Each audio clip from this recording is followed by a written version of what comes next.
right. Hello, everyone, and welcome to another edition of the SpectrumCast for Health Checks.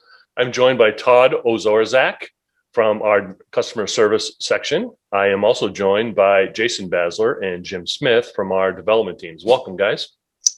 Morning, Steve. Hey, Steve. So I think we've got a pretty interesting conversation today. It's really all around recovery. And I know everybody says, recoveries are very, very important. So let's kind of dive into this, right? When we talk about data resilience at IBM, today we kind of talk about two things, right? One is definitely the ability to recover in the event of any kind of destructive incident. Now, we've kind of evolved this conversation from straight recovery and disaster recovery and natural disasters to also include things like cyber threats and that sort of thing.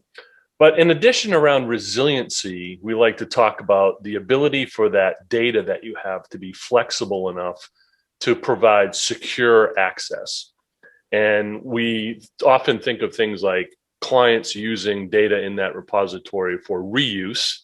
And that reuse has become a big part of how clients want to be able to do things like DevOps, testing, development, things like reporting, analytics, and that sort of thing. So the resilience of your data, or the ability to use all that data in the repository, becomes paramount.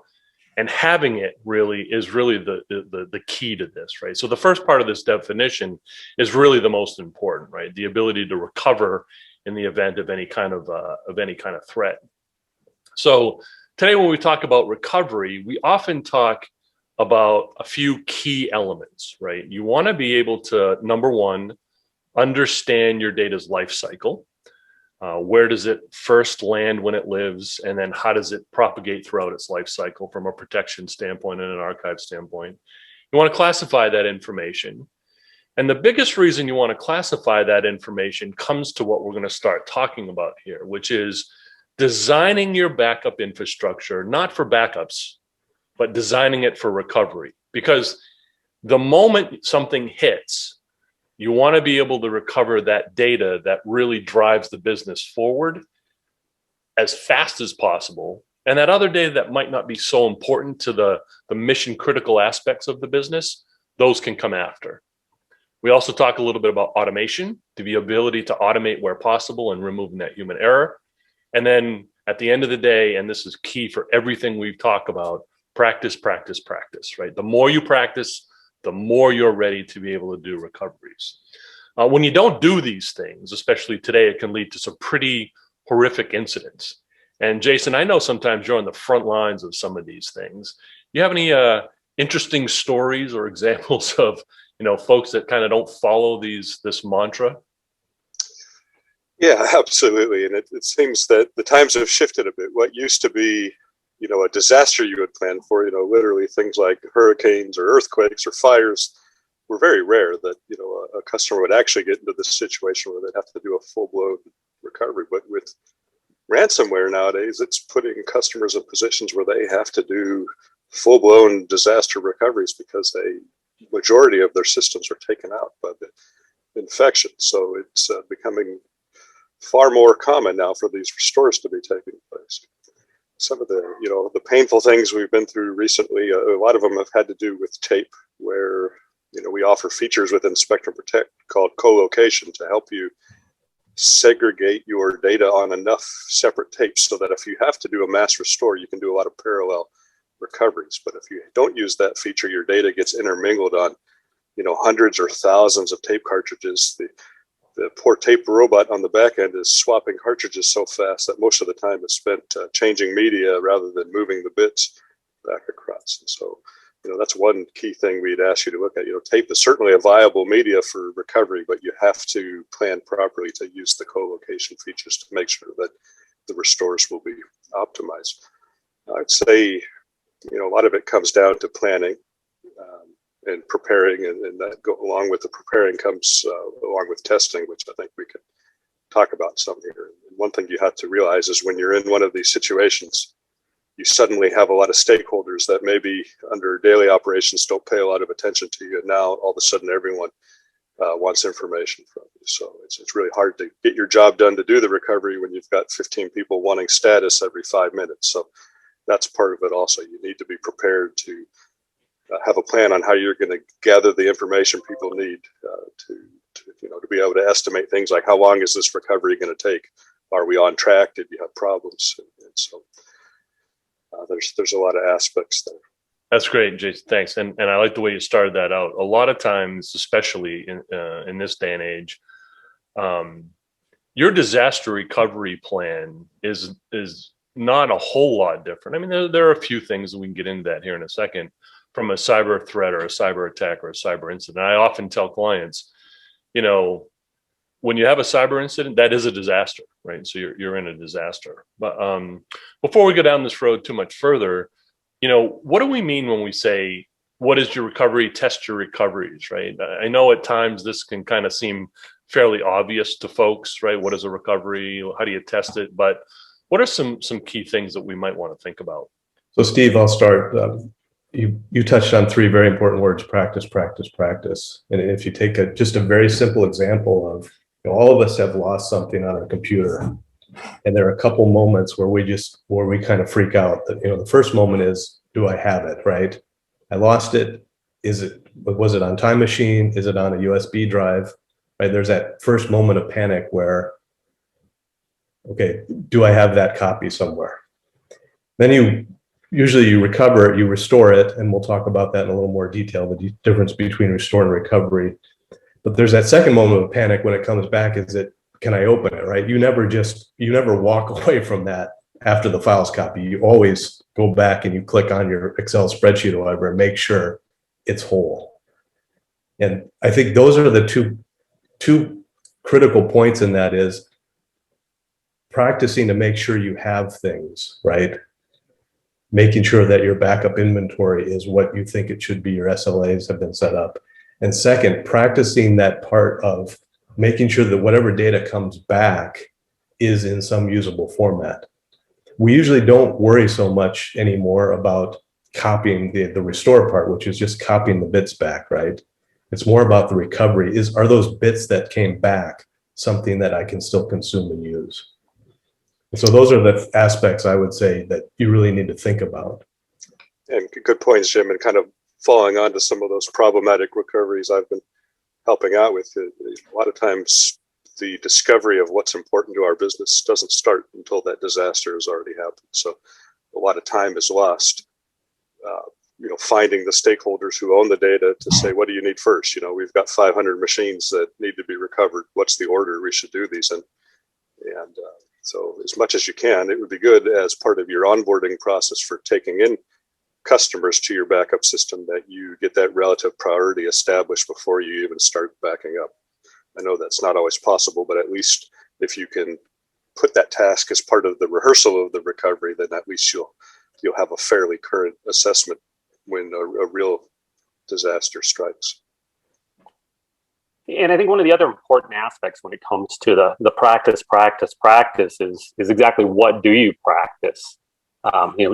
There's a lot of ways to keep your data within Spectrum Protect in different places, and you have a lot of different data types that may need, some you restore back to the original system, others you have to do cross-system restores, and obviously, beyond just when you need a restore or retrieve, if you just want a copy of that data in a different place. So sometimes there's a lot of different options that come into play that you need to be aware of and practice those so that you can get the data where you need it from where you need it, under the expectations that you have for the time frames, that it might require to get it back, leading back to some of Jason's original comments about, where's your data and how's it distributed on tape and things like that. So understanding, again, the infrastructure of your Spectrum Protect solution and how, your various needs different for the different types of data that you might want to bring back as copies or as restorations, becomes critical to make sure that you explore the different options that are required and practice all of those so that your first time isn't your critical time. Todd, I'm just wondering from a support perspective, calls that come in from clients, on average, I don't even know if it's an on average, but are there times when clients call up and they say, okay, we've restored the data, right? We've moved the bits to the right platform, but we can't recover it. There's problems inside the files. You guys get a lot of those? We get a fair share of those, absolutely. A lot of those come down to full system recovery situations, Windows system states that then don't actually exist in the way they needed to in order to allow a full system to recover.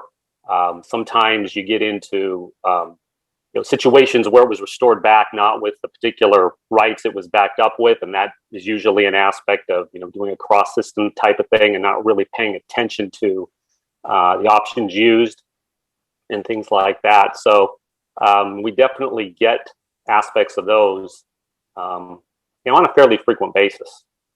Interesting. Yeah. So that's a good rationale for this podcast. So Jim, there are all kinds of recoveries that can come up. And when you think about the different types of recovery scenarios that clients should really need to know about, how should we think about these? Maybe we start with some things focusing around Protect first. Sure, Stephen, as we talked about, Protect in itself is an application, and so is Plus. Protect is a big DB2 application, if you will, and Protect Protect Plus also has its catalogs. So the first thing you have to understand really is, in practice, is how do I get this ecosystem back? If I have a failure, like a hurricane or my site gets taken out, how do I recover the Protect ecosystem? As Todd mentioned, without that, you can't do restores. And so the first word of advice is that should be the first thing that you practice and get comfortable with. We talk about practice, and people, musical terms, we practice so that when we perform, we know we have muscle memory, right? And we know how to execute. And Jason touched on that also. So that concept of practicing the recovery of, let's say, the database, the DB2 database, you should be comfortable. You should be to the point where you're comfortable that if you know that if there's a disaster, you're confident that you can put that Spectrum Protect server back on its feet and get going. And then the same with the Spectrum Protect Plus server. The next thing is you really have to Todd's point, you really have to understand what your application is. So for example, we've had customers that have practiced restoring a file server, and then they had a problem, and they went to restore the file server, and the file server restored fine, but they were never looking at the data on the file server. They never saw that the user data was corrupted because they never practiced that. So it's not just a matter of simply get the application back or the VM back and turn it on. You need to think about giving that to somebody that's an SME that can use it. It's a SQL server. Can your database administrator run through a set of tests and get you to the point where it says, yeah, this looks like a fully functional database server? So you really have to understand, both from the Spectrum Protect Plus side, the fact that they're applications, and from any application you're trying to protect, what does it mean when that application is whole? How can I practice that, and how can I confirm that through practice? And Jason, just a question: are there any other additional? I mean, I like the fact, Jim, that you talked about the fact that these are applications, right? And there are certain things that are required for any application to actually work. And in this particular case, especially a recovery application, that's its job, right? Anything special to pay attention to when it comes to Plus in and above just standard Protect, Jason? I think Jim touched on a lot of important points there. I think one thing we probably should revisit is the wheel of life we talked about last week. We stressed how important it is to make sure all these things are happening. Well, when you're in a recovery situation, you have to reverse that question and say, well, what in this wheel can we take out? Because we really want this entire system dedicated to the recovery right now. And so oftentimes, it's a no-brainer to say, well, let's turn the maintenance off. Well, we actually don't want to be deleting anything because we don't know how far back in time, how many snapshot generations back are we going to have to go in this recovery to get back to good data. So you want to pause the deletion of recovery points immediately and suspend that task. But oftentimes you don't even want to be taking new backups. I mean, the systems that you're backing up may be gone. So turning off those backup schedules And then, of course, you can turn off the second copy at that point. So your whole system at this point is there dedicated for recovery. And so I think that's an important point. Jim certainly had a good checklist of things you need. Oftentimes, there's simple things that you may overlook that you won't realize until you practice it. So you may need to lay down new operating systems. What do you have the bits on hand to make that fast? If you're going to recover your catalog for the data protection system, you need a system to recover it to. Is it ready? There's other nuances between Protect and Plus. But I think, kind of back to your question, you were touching on an important point between Plus and Protect. Plus really does give you a lot of features to make this rehearsal more of a daily routine. With the data reuse capabilities, you may actually have some business practices where you want to spin up those recovery points in an automated fashion and use them for other reasons. Your DBAs may want to do some test runs of a schema change on a clone of their backup copy. And, so that implicitly will be testing the recovery viability of your data if you're using it for other purposes on a regular basis. So that is an important, question to ask yourself. Am I doing enough with these instant access data reuse features that might also be benefiting our posture to be ready for a recovery? I think kind of the staple of these new technologies that we're seeing in the marketplace that are past the first generation, these second generation data protection technologies are all bragging and talking about these reuse capabilities, and some have different aspects of them, and then some also have some automation components to them. And again, that's a little bit why we talk about the things that you want to take into account. Todd, what can we do to ensure that recoveries are successful when they're needed, right? I mean, there's a lot of different things, but how do you plan for that and make sure of that? Well, I mean, just stepping back to what we've said a couple of times here in the practice, it's breaking that down, right? Really understanding your environment, recognizing again, the potential requirements for the different types of restores, retrieves that you might need, understanding the variations to those things that might be required. And so really it backs up to knowledge in the first place, right? I mean, the options you have to restore are significant with Spectrum Protect. And so understanding what those options are, how you apply those, maybe putting yourself through those different scenarios, again, getting back to not just a single file restore and okay, now you know how to restore, right? It's actually, is that file usable, as we've talked about? You need to do it cross system, test that, make sure the accesses are appropriate. And then it's maybe test yourself a little bit over what if your environment is potentially broken in a way that could happen during a disaster, and test those scenarios as well, where you've forcibly taken some storage offline, or you broken a network, or done something that could happen as a result of a disaster or a ransomware attack, and emulated those types of things to actually test your steps behind putting together the whole infrastructure of Spectrum Protect so that you can get to that end result of that file restore that you need. One of the interesting things that we see, back to your original question about some things we see in support relative to this, is the number of folks that come to us while they're in the middle of a disaster recovery test, right? So they are putting themselves through these types of exercises we're talking about, to testing restore, testing a disaster. And of course, through that, they find a whole bunch of different levels of things just in their lack of preparation, their lack of experience, their lack of understanding, that they're able to close on, so that when they do have that, real need, they've exercised those restore things, all the operations they need to be successful, and can close on them. So we do see a lot of that. So we do have a lot of folks that recognize that need and uncover a lot of challenges, things that they've missed in their plans, in the processes they have.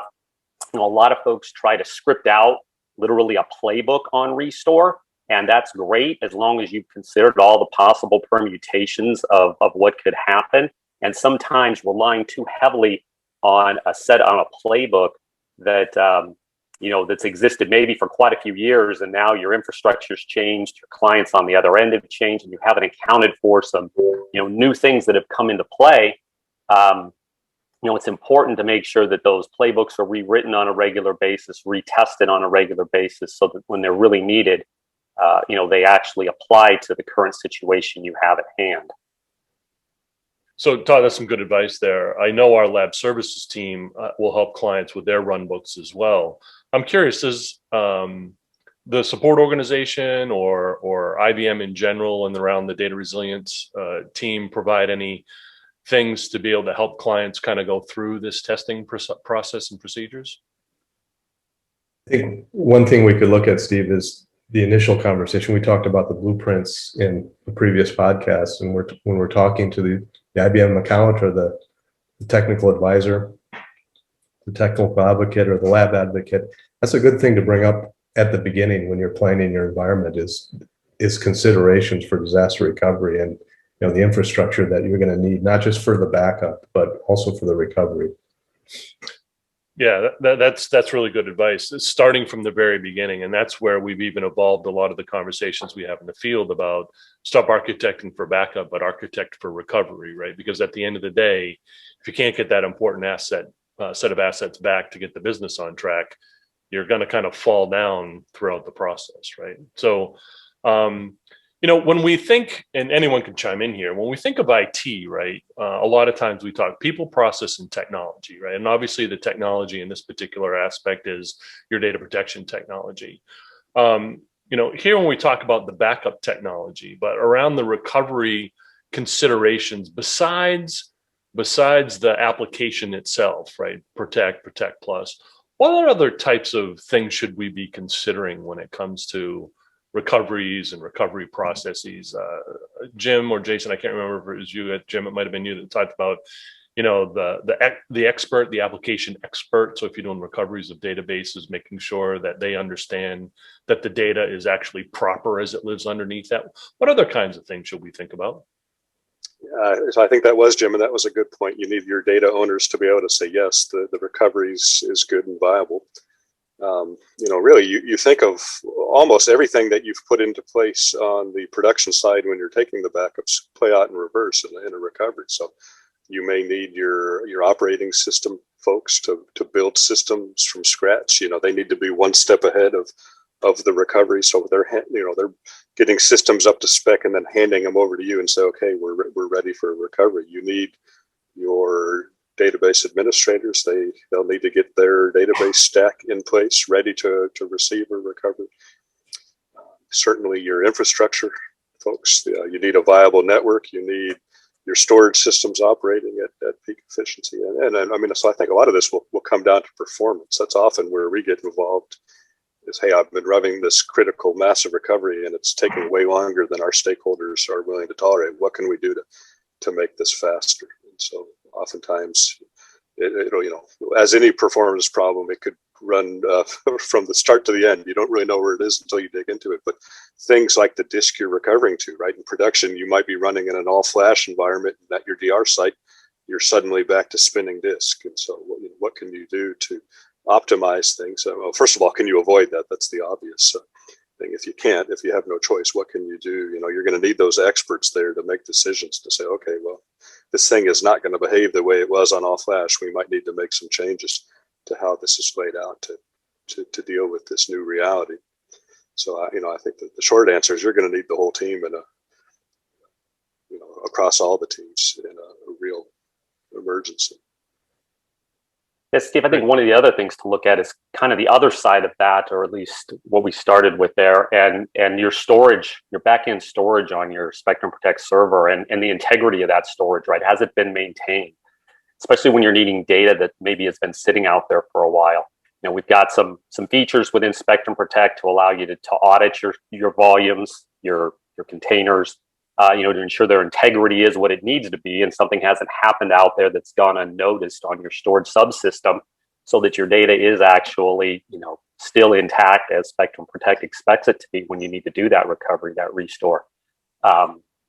Tape also, where are your tapes, right? When you need that recovery, are they actually on site, or are they, in a pool or under a sort of management system that's taken them off site so that you don't immediately have them? And, you need to bring them back from your offsite storage facility, And do you understand then, this gets back into knowing your system, where do they get checked in? Are you in a library client manager environment? Some of the key details to ensure that, the storage, your data is where you think it is behind Spectrum Protect when you need it, and that its integrity is intact. Yeah, just to follow up on Jason's point about the network and Todd's point about the storage, it is really more than the application, Steve. And we did have an example of a hurricane several years back where everything was rehearsed, everything was practiced. The hurricane took out their uplink satellite, so they didn't have a network. So they had to rely on FedEx to get tapes because the place where they were recovering was offshore.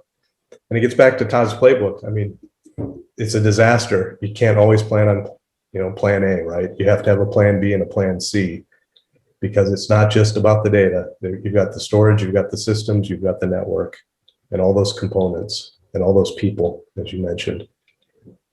Yeah, good points. If you don't mind, I'd like to circle back to the first question, some of the things that I've observed going badly in some of the recent. And at one point, you're going to have a lot of pressure on you, and a tendency is to just run as many restores in parallel as you possibly can.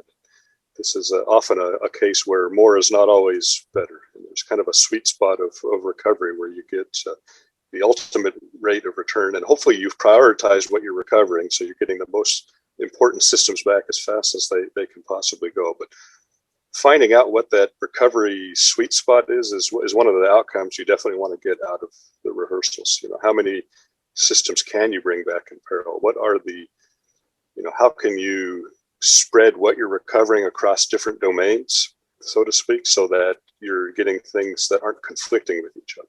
And just as a simple example, if all your most important systems all live in the same production disk system that you're recovering to, they're all going to be competing for performance of writing into that disk system. So you may actually have a more optimal path where you take a couple of systems spread across these different storage domains so that they can all run in parallel and not overtax any one component in the system. So there's a lot of discovery there that, simple, I'm going to just restore this one system and make sure it's okay. That test won't flesh out those types of bigger picture things. Well, if I actually have to recover 500 machines, there's a lot, kind of bigger, potential bottlenecks you're going to have to drive out through that testing. So that's kind of what is the performance you're able to get, and what can you do to optimize those things to make it as fast as possible. And I think that's another great commentary to practicing. I mean, you won't understand those things if you don't practice and you don't try a bunch of different things. Because Jim, as you said, right, anything can happen. A disaster is a disaster, and it's not a planned disaster. And if you don't have A, B, and C kind of lined up, we talked about people, process, and technologies. The people involved in going to get tapes might not work directly for you, right? It might be FedEx. You got to understand, what is their process? What's that going to take as a part of your recovery set of steps in the event that is the particular disaster that happened? So, I mean, anything can happen across the board. And unless you practice and understand different recovery procedures, different recovery performance capabilities, the different, we think about architecting for recovery for just that purpose, right, Jason? It's I want to do these three systems, and I can spread these out, and I can get those done first, and then I can get that second set of data that I've classified back the next fastest, and that's okay, because that's not mission critical, it's mission important, and then you've got your other data. So I think all good advice. Well, team, thank you very, very much. I think we're marching down this road in our health check series here, talking about some really key factors, right? And this one, definitely practices come up a number of times. So that's something that folks want to be able to do. And I know time is of the essence, and time is critical for a lot of clients, and resources maybe as well. But, at the end of the day, if you don't do this, when the disaster does happen, it's going to make it 10 times worse. So, and this is where where you can automate a lot of these processes can come in handy and can be helpful, because they can set up a lot of things for you to be able to try and test these things. So With that, I want to say thank you very much to everyone. Don't forget, right? Customer support is always there for you. You got any problems, any challenges, our TA team is there for you to help you with things like run books and kind of helping to architect better recoveries and that sort of thing. So please reach out to your business partner sales rep or your sales rep for additional assistance. And with that, I want to thank Todd, Jim, and Jason. And until next week.